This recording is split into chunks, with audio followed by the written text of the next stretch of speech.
What is up, blockchain gang? This is Danny Draghi with 10 things I wish I knew about Ni No Kuni. First, the most asked question I have had is this a fun game? Well, I have been playing it nearly non-stop for 4 days to the point of not being able to create content, so I would say yes. But Danny, it has an AFK mode, so you should be able to still get your work done. I know, but I couldn't. But Danny, it has AI mode for 4 hours a day, so you can close the game and continue to grind without even playing it. Look, I'm aware of that, and this isn't some elaborate justification or excuse for why I didn't get anything done. Just a historical and factual account of the events as they transpired. To be honest, you should consider yourself lucky. I was able to pry myself away this long to make this video. Actually, hang on a second. Sorry, I had to go play with my kitty. Not you. Okay, here we go. Tip number 1. It's pronounced Ni No Kuni, and its literal translation in Japanese is cunt. Country. Just kidding. The real tip number 1 is that 1 and 2 star weapons are trash. If you're like me, you're thinking, I'm gonna craft so many of these anyway, so I might as well awaken them to level 10 and easily get them up to 4 stars. just stop. Seriously, quit doing that. 1 star and 2 star weapons are lacking 3 special buffs that 3 star and above weapons contain naturally. I know the weapons look different, but honestly, I thought it was just something that came with the upgrades. Instead, save your varnish to only upgrade naturally 3 star or above weapons and you will be much stronger with element damage and the other buffs you'll also unlock in time. Tip number 2 is to use different deck loadouts. You can download to copy your existing builds and only change out the weapons and familiars to increase your ability to kill stuff faster, and you'll get bonuses from all 3 weapons. So you always want to use your strongest 2 weapons in your loadout along with the elemental weapon of choice. This will also prevent you from canceling your ultimate ability charge when you unequip and equip new weapons. I just want to take a second to give a shout out to ConRelly, who played the Korean version of the game and helped me out on stream with these first 2 clips and many more if you want to go back and watch those to read the chat. Wait until this video's over at least. Jeez. Tip number 3A is that your alts share an inventory and practically everything except for their weapons. This means they can all wear the same gear, ride the same mount, equip the same familiars, and they will all gain an extremely large boost of power from your main character's progression. The downside to this is that when you want to do something with your gear, such as transfer the enchantments to a new, better piece of gear, first log on to each alt and unequip it in order to do so. Part B of this tip is that every time you gain 20 levels with an alt, you'll increase your maximum inventory space by 25 slots, which is very helpful when you're crafting. Tip number 4 is that stars have shades.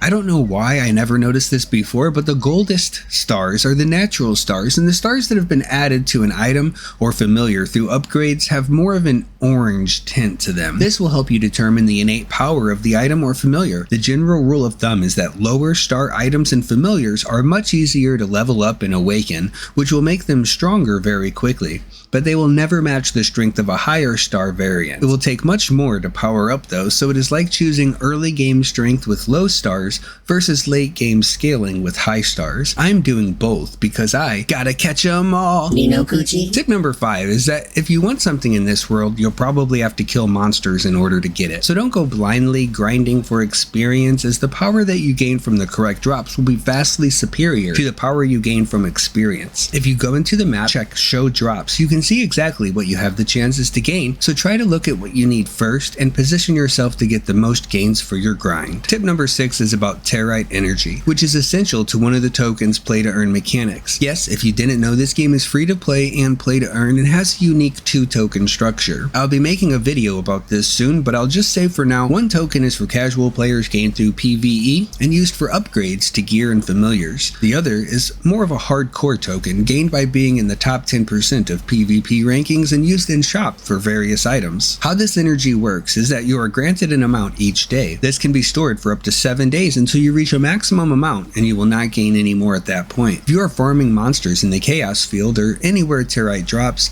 you have a small chance to loot some, which decreases your Territe energy. If your Territe energy drops to 0, you will have 0 chance or next to that to gain any more Territe drops until your energy is restored the next day, or you log into one of your alts to use their energy, as it is not a shared resource, but the Territe itself is. Tip number 7 is that you can take on multiple field bosses at a time. Even if you are strong enough to take on the second boss, it's wise to stop by the first boss and help burst it down quickly, and then continue taking out each boss until you are no longer strong enough to do so. This way you'll get far more rewards each time the field boss spawns. Tip number 8. Not all drops are created equal. It is possible for a drop to look similar but be much more powerful based upon the icon in the top left corner. A question mark means it is a random reward from a list you can preview. A check mark means you can select which reward you want from the list. And the third, which I can't remember what it looks like and I have none in inventory, will grant you everything on the list. I will usually use the randoms in all item packages as soon as I get them and save the selection boxes for when I need something specific to power up. Tip number 9 is that a familiar or item does not have to be the same star level to use it as awakening material for another. I was confused between the different armors and weapons as to why I couldn't use some of them to awaken, and it was because they were not the same type and it had nothing to do with their star level. Don't make this mistake and use them for leveling like I did. Tip number 10 is about your choice of weapons. 4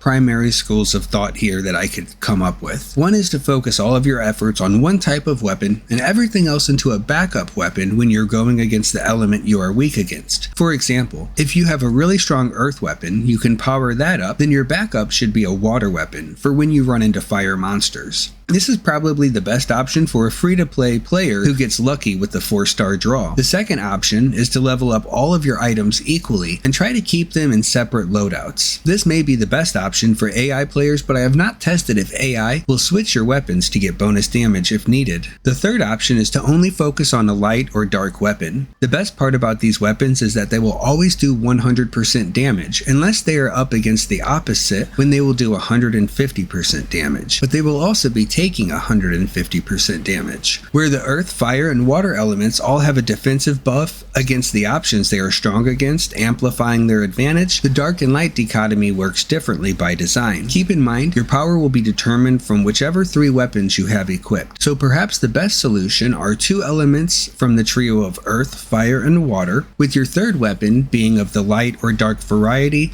and only using those 3 in all situations so that they are stronger than if you divided your efforts into all 5. All of this may also be true when deciding how many familiar loadouts you would like to run with your weapons. Those are all the tips I have for you today. Did I get anything wrong? Did I leave anything out? Let me know in the comments to be featured in the next video, and if one of these tips personally helped you need no coochie, then don't forget to like and subscribe so we can do this again sometime. Yeah, it is fairly easy, but these could be bots for all the I know. You know, they like to pretend people are players. We got a level 50 against us this time. Let's see if they can carry. Okay, that's time up, so we don't waste our time not stunning people when we could be stunning people. Double stun, double... Oh yeah. See, you wasted your time. What the f***? You level 50? Holy snaps. Okay. Raka. Rika. That was no bueno. Alright. Damn, I missed my stun. Game over. Call it a day.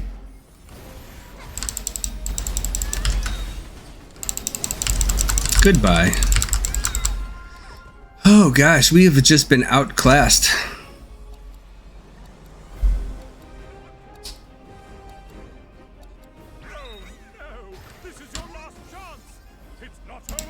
Why can't you be on auto attack? Like, I don't want to push buttons because I'm just gonna mash them.